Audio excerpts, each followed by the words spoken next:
Dr. Wilcox, our superintendent, and Dr. Michael, our deputy superintendent, staff members. On February 28th, held a budget hearing, and at that time, we heard a presentation by the Budget Advocacy and Review Committee, and they made a recommendation. That may be one thing that we discussed this morning, as well as others. And Dr. Wilcox, Dr. Michael, I think we would also be able to have some general questions about the budget answered if there are questions from board members regarding process or how determinations are made for certain line items. Agreeable to that?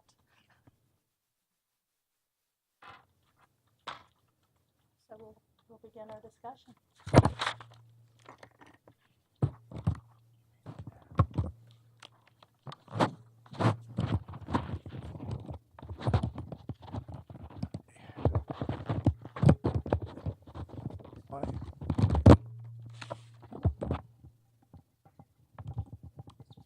All right. I did not have the opportunity to put these into an email, and I would be glad to do it because they're quite extensive. And the things I'm looking at, I don't know if we can really, at this late date, consider these things or not. May have to wait till next year to look at them more deeply in the budget. But I was interested in several items concerning office supplies. I saw great deviations as I went through and looked at this budget for the umpteenth time. I saw some huge amounts for travel in some areas. So I would ask my colleagues, would you prefer that I just put all this in an email and send it, because it is quite extensive, and instead of going through it right now? I thought, is this the last work session? This is the last work session we have as an agenda item this afternoon to approve this budget. So, Well, I can go through them if I mean, I don't mean to, I'm just, being a new person, I'm trying to learn more details about this budget and so forth, and this type of thing. But beginning on page 4 of the budget, line 31, and again, I'm just inquiring. I make no judgment or anything. I'm just trying to understand the differences through the last 3 years of the budget. Line 31, in FY15, you can see the budget amount there, $2584.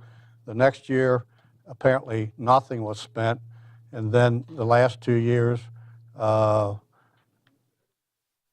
was $3750. So I was just wondering why the great fluctuation there.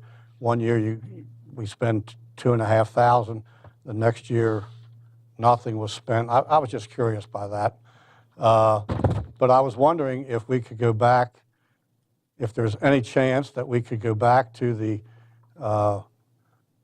amount that was spent approximately back in FY15 for office supplies there. That would be a savings of, I calculated, $1,166, unless you want to round it off to $2,600, this type of thing.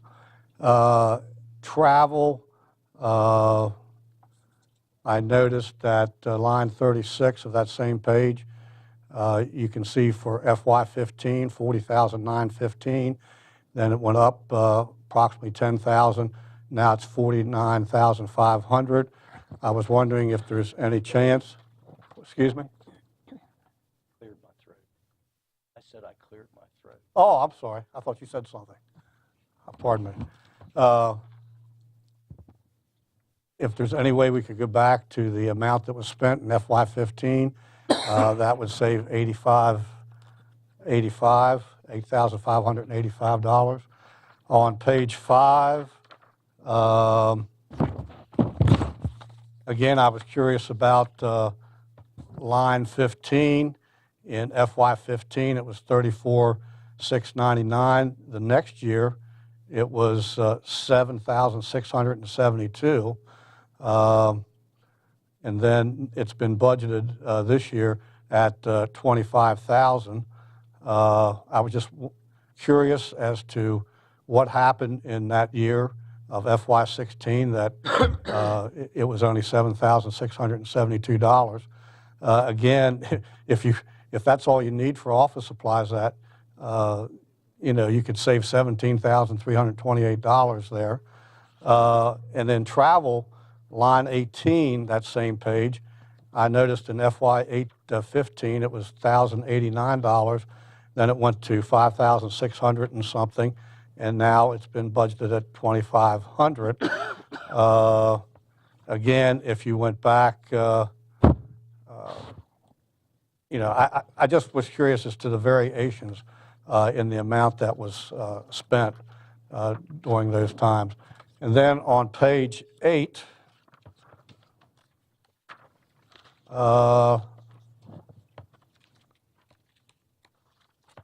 contracted services, line 54, FY15, it went from $2,004 plus to $643,000 plus, and now it's budgeted at $445,000. I was just wondering why the deviations there in that particular year, and being new on the board, it would be interesting to see what specific contracted services are there. On page 12,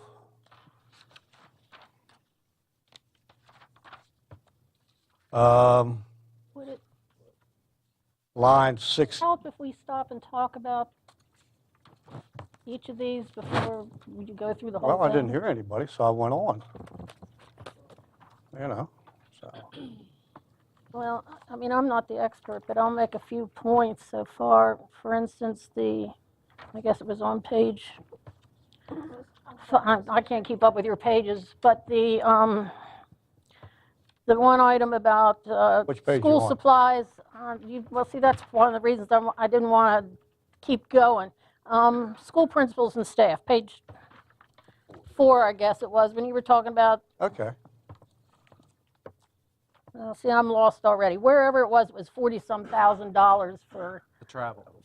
office instructional. 36. Got to think there's 40-some schools. That's only $1,000 per school. I think the last one you talked about with the big jump in, I don't know what page was. This is why it's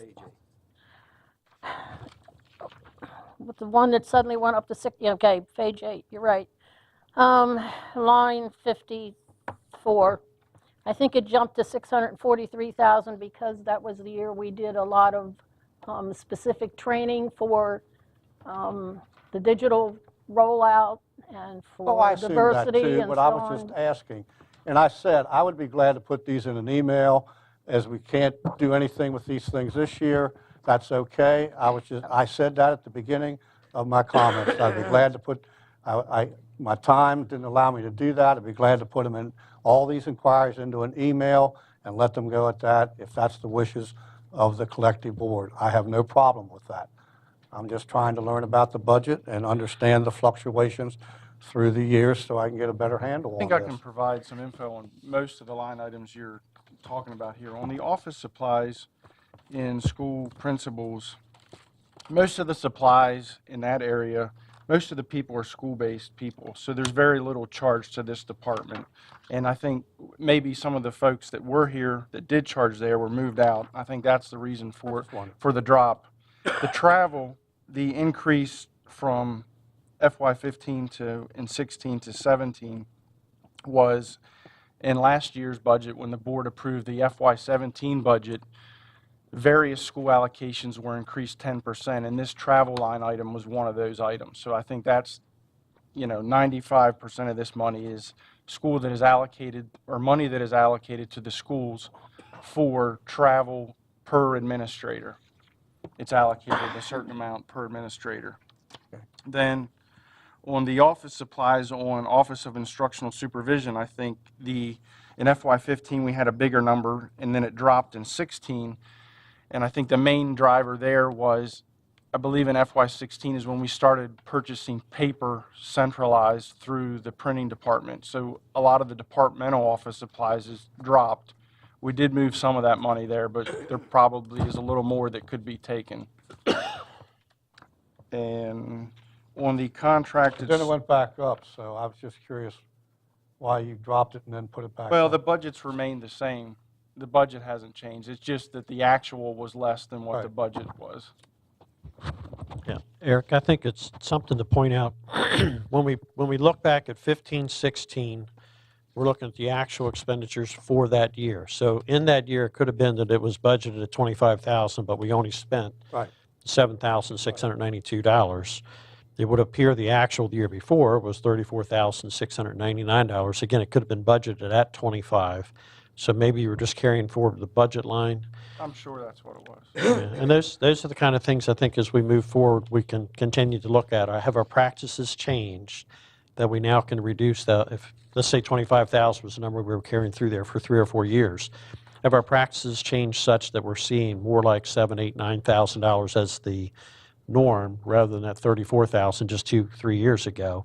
And then maybe we can make an adjustment down at some point. I don't know if we've been long enough to know that $7,672 number is a good number or not. It's unusual. The year before it was almost 35,000. But I agree with you, Mr. Schauper. Those are things that we can certainly review and just continue to refine as we go forward. And I'll be glad to put these in an email to you guys. I mean, again, I stated my reason. I'm just trying to understand the changes in the budget through the years. I understood that there could have been more budgeted, but that was the actual amount spent. You know, I've got 3 pages. Again, just curiosity. I'm going to be here 3 more years. I need to know these things. So I will put these in an email and try to get it out to you by tomorrow. I think one other thing that's important to note is that in the 2015 year, we had rebudgeted to actuals. We'd used 3 years of past balances and then rebudgeted to actuals. So that's probably important for the board members to know is this budget has been rebased. It's not simply an ongoing kind of ratcheting up. So it was rebased in FY15? I believe so. Okay. That's what it was, yeah. All right. And another thing that drives the actuals is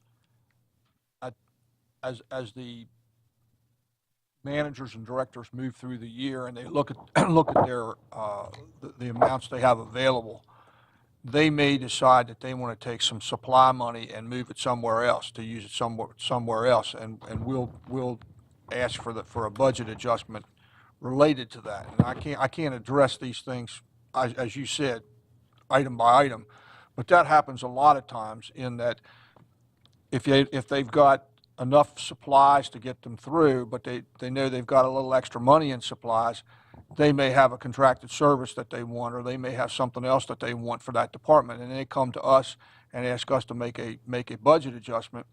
We move the money, and the money's actually spent still on students, but in another line item. Excuse me. So that kind of makes the actuals kind of go up and down as that happens. Right. I will ask one more question. I was just interested on page 17, line item 29. I just made a notation, a lot of money. I was just wondering, with the budget amounts there for travel, Yeah, which line again? this is line 29, page 17. Is that all allotted for travel between schools? We have personnel traveling between schools, or is this for long distance traveling, or what? $55,000 is a lot of money for traveling, special ed programs. I think it's a little bit of both, but I'd say probably at least half of it or more is related to like our occupational therapists and speech pathologists that travel between schools and we have to reimburse them mileage.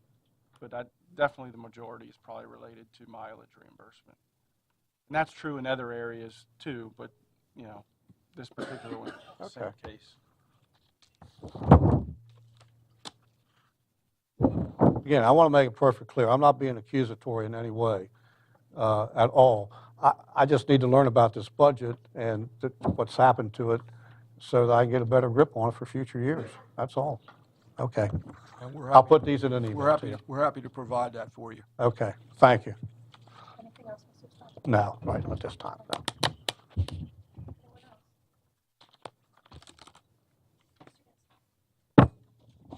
else?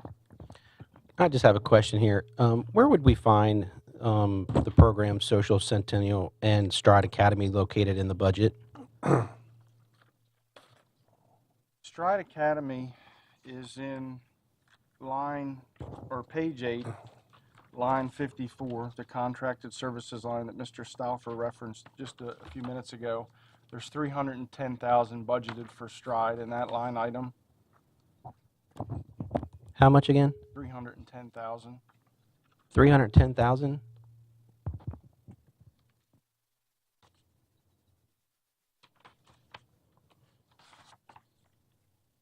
What else do we have located in that under contract services?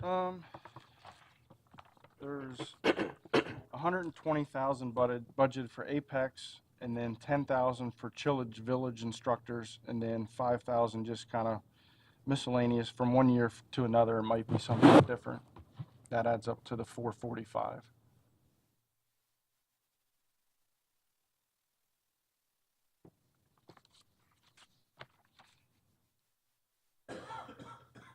Is Stride Academy something that we have to have?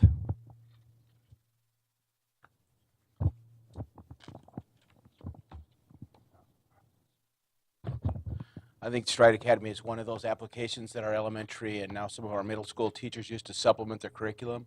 There are millions of problems that are being solved by kids both inside and outside school. I think it's central to the curriculum, and it's also part of our digital learning plan, as is Apex Learning.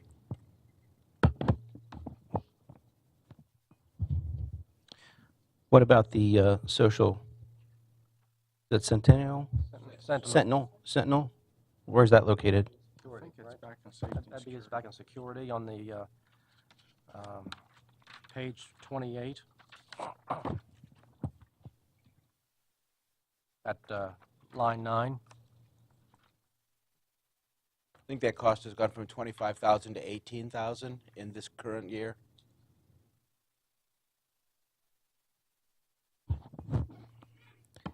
And you want to explain that one to me again? What Social Sentinel does? Yes. Social Sentinel is an application that monitors in real time those messages that are geolocated that might originate on one of our campuses. We look for 4 primary areas. We look at bullying, we look at drug and alcohol use, we look at weapons, and we look at just kind of general mayhem, if you will. If kids are tweeting about it and they have set their location filter on, then we will know in real time so that we can address the problem. If kids are bullying kids inside or outside of school, within our geofences, then we certainly have the ability to intervene, and we have on several times. We've actually had at least 2 occasions where students have threatened suicide. We've been able to get counselors to them. That's what we use that technology.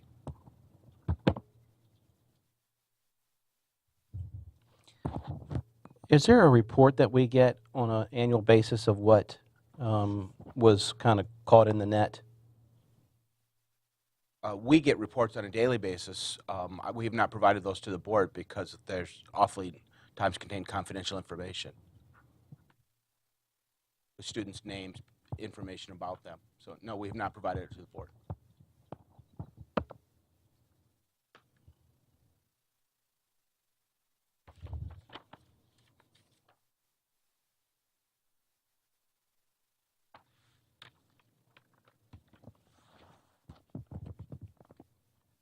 And one other thing, on the page 1 under miscellaneous, just I see a pretty large number there.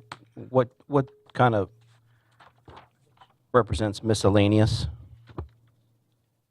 for line? I guess there's no line there. It's for 106,000 Other revenue? under other revenue. Yes.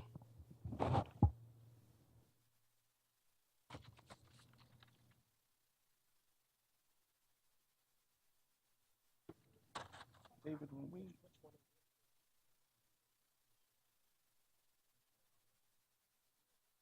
That would be items like sale of scrap materials, things that are not fixed assets that we would have down in sale of assets, but it would be just like recycling fees and anything else that's unidentified, and you can't put it another. Not a fee, it's what you would receive? It's what we would receive, Okay, yes. great. It's Okay.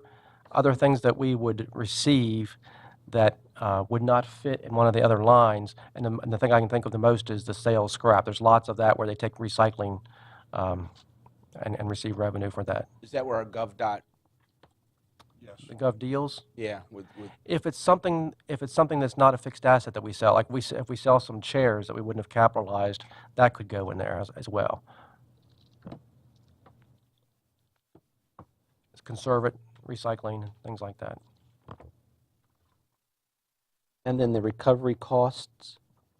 Recovery of cost would be things like the reimbursement from the Teachers Association for the president.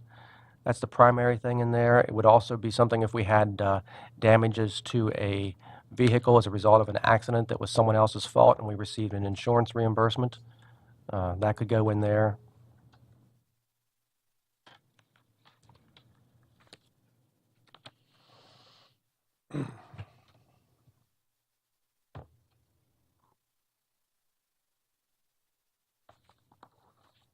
So does the sale of assets, does that fall under the miscellaneous if you're selling your scrap? If it's something that was not part of our fixed assets, something that originally cost over $1,000 when it was bought new, that would go into the miscellaneous. And if it's something that is a larger dollar item, that would go into the sale of assets. That's all I have.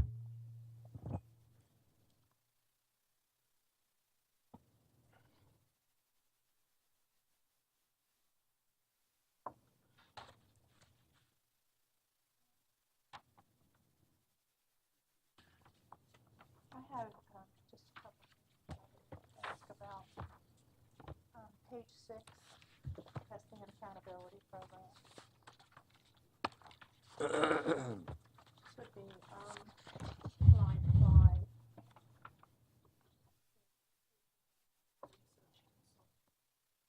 We're using outside consultants in testing and accountability. Can't hear you. Fine, but it's something else now. It's I have it here. That might help. the VersaFit, isn't it? There's two, it used to be Performance PMI, Matters, yeah. but the last couple years, we are paying VersaFit and School City that do formative assessment. We're paying for a formative assessment license. As to what those do, we might need somebody from instruction, but the two programs are VersaFit and School City. Okay, so it's help from the outside with new programs, is it? Their software applications and their licensing fees. Oh, so they're licensing fees. VersaFit really is our data warehouse. It's where all of our data is aggregated so that we can then use School City and other technologies to take a look at what the data actually means. In addition to that, School City allows us to prepare assessment items, manage some of our curriculum content, things like that. And then my other question was with regard to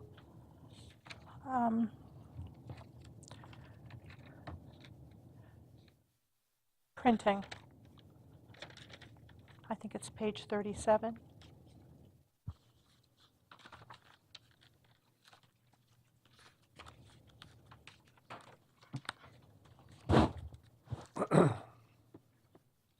Printing supplies and printing services. There are printing supplies, the actual in FY16, $54,311, and we're budgeting $120,000 this year as we did last year. I think that has to do with the regrouping of the office supplies from various departments and putting it all out of printing now, doesn't it, Eric? Yes. Okay. I think we've only really have a year or so of experience here. So last year, I think we talked about this item too. And since we've kind of centralized the purchasing of paper, I know last year we were kind of afraid yet to go ahead and make a significant reduction here until we had more experience. But that's definitely what it's for. There's a printing supplies and instruction too that is used first, and then once that amount is used, then they use this line item. So that's something that benefits all schools, Yes. Entire system. the entire system.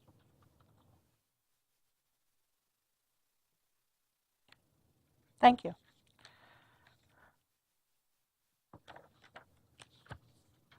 No? Anyone else with questions? We had a recommendation from the Budget Advisory Committee with regard to an ask of $500,000 additional from our funding partner, the county commissioners.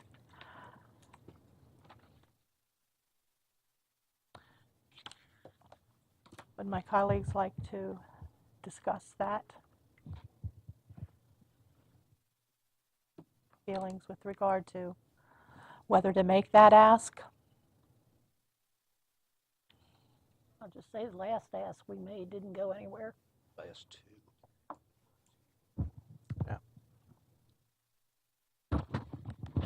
We asked specifically for a OPEB Was, contribution.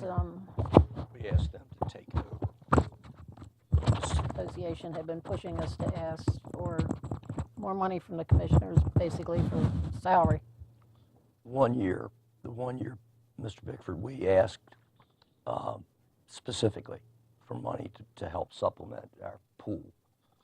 The second year, we asked them to take over programs that they had handled in the past, crossing guards, nurses, and some others. So they amounted to the same thing, just supplement our pooled money. Move, with the nurses and stuff, we would no longer have to pay that. We could use that money then in another area. So it's been the last 2 years. I know because I made the motion both years. I feel like if the committee members, the advisory committee made a recommendation, we should support it. We asked them to give us a recommendation. They're experts, and I would go along with the recommendation.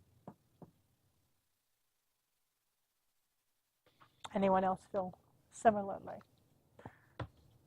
I see a head shake. Anyone else in support of making the additional ask Talking about the OPEB, right? for the OPEB funding? And is anyone seeing it as perhaps a different ask in that we're asking specifically for $500,000 to go towards this OPEB liability, as opposed to asking them to take back something that they had previously been funding to free up some money for us to be able to increase our resource pool? Does anyone else see a difference there? Am I the only one that am making the distinction between the two asks? It's obviously a difference, and it's something I'm very concerned about. And I'm actually wondering why WCTA isn't more concerned about it, because we're talking about benefits for retirees. Right. And all the teachers and people in the system, administrators and so on, are going to be retirees at one time or another. And it was stated that we would have had to put $9 million a year away, and the most we've ever put away is $3 million, I believe. 4 last year, 4. but 3 is budget. Yeah, and there's a deadline when this is supposed to be complete. I think it's something that we absolutely have to, next year, try and start funding it as we're supposed to at $9 million. I don't know whether it's going to help to ask the commissioners this year or not. I don't know what their reactions would be. Thank you. I don't think going to the county commissioners again 3 years in a row and asking and we get turned down. I mean, when do you start taking responsibility for your own spending? maybe it's time for us to look in our budget instead of asking the taxpayers. I mean, we already get 52% of their budget, and they're scrambling trying to figure out how they're going to take care of their business. We're trying to figure out how to take care of our business. Maybe we need to start looking within ourselves and funding our own expenses. I know it's important that these people were the teachers are in the community, but that's our responsibility. You don't keep going back and asking Dad for more money after you left the house. You finally have to stand on your own feet and start going, okay, let's find our own money. And then just to me, I just think it's ridiculous that we keep going back 2 years in a row. I mean, it's good stuff. I mean, I understand. But I think it's time that we stand on our own feet and go, let's find it in our own budget. Just my opinion. Mr.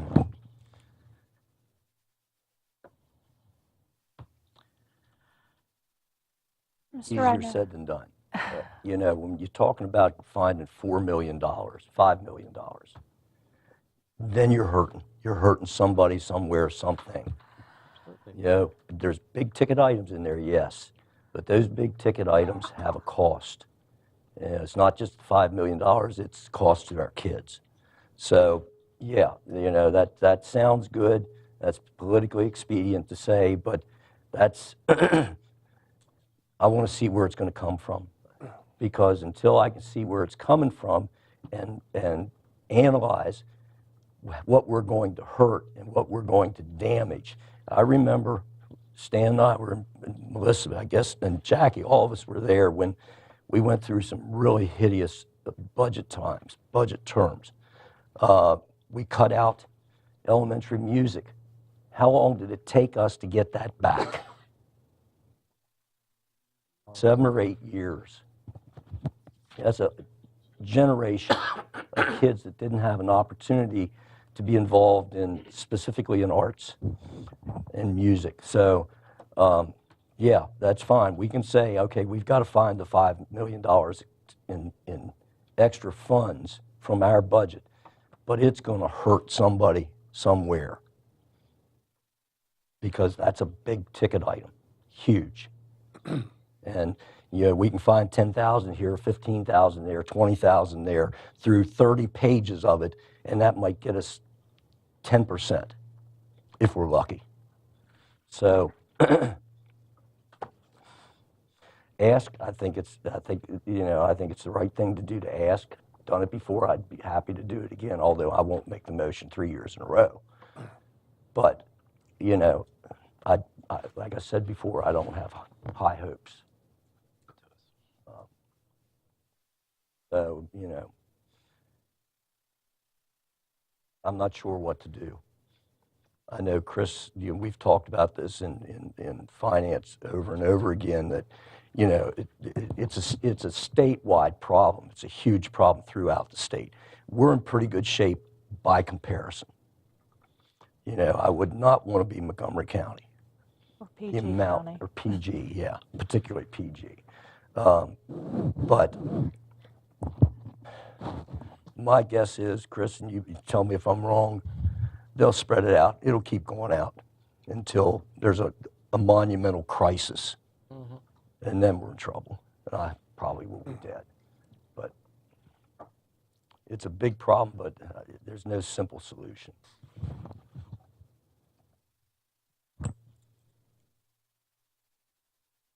Any other comments with regard to? Well, I agree with some of the things that Wayne's saying and some of the things that Mike is saying. I'll put it to you this way. I think we need to look at our budget, see how we can tweak it in the future.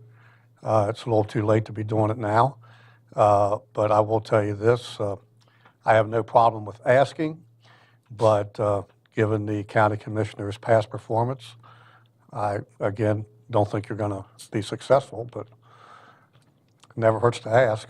I learned that as a kid. You never know till you ask,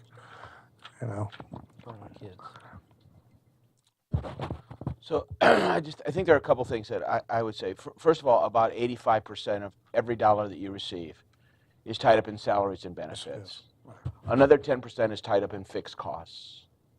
Now, you can, I think, find some savings in some of the other line items, but the reality is the money you're talking in terms of making a sizable contribution towards OPEB is not going to be found in any of those other line items.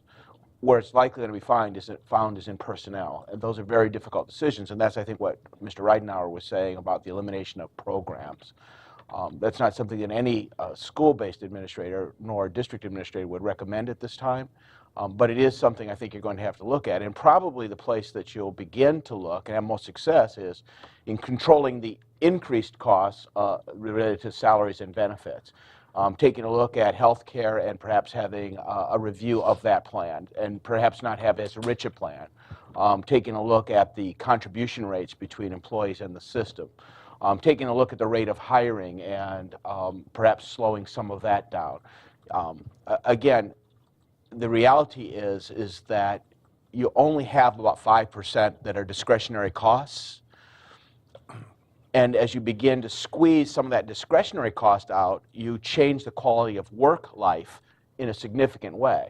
When teachers don't have enough paper to print for their students, when teachers don't have enough instructional materials to deliver instruction for their students, and that's what comes out of that discretionary supply line. So I think people have to just be mindful that you have a very tight budget that's based on actuals. At some point, I think it also would be good to, if not ask for additional resources, remind the commissioners that over the past 5.5 years, we've assumed about $7 or $8 million in costs that they used to fund. $3.5 million went directly to nurses that they used to fund. We can take a look at crossing guards. We can take a look at a number of other places that we've assumed as expenses to the school district because we were good partners with the county commissioners. It may be time to remind them of some of those things, as I think Mr. Reidenauer and other members have in the years past. Again, you may not want to ask this year, but I think aligning the ducks might make some good sense this year, as Mr. Stauffer has already indicated, starting to take a closer look at the expense lines, because I think everybody does say, you know, it begins at home first. But I'm just here to say that I don't think you have a lot of flexibility in the budget. If you did, you would have seen incremental reductions in the budget made by your administrative team and then confirmed by the Budget Review Committee, a group of folks who, you know, have a sound financial background.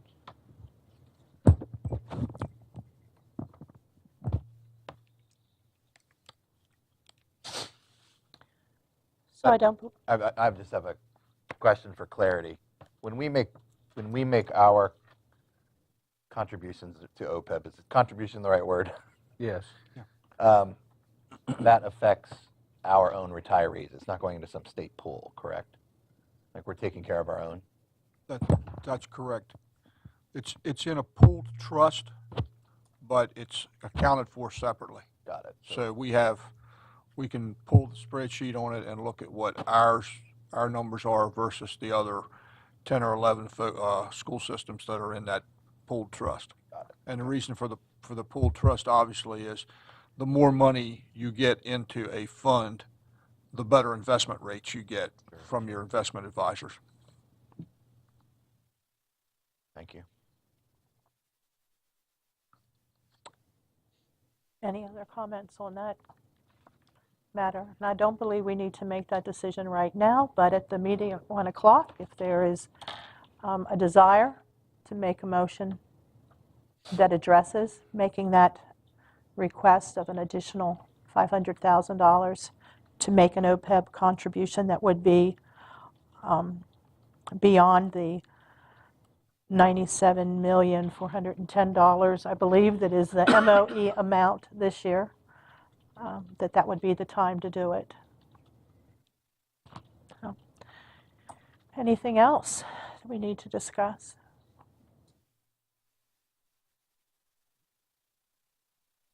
Anything else? No. Good? Good. Okay, we'll adjourn then. Thank you. Thank you, staff.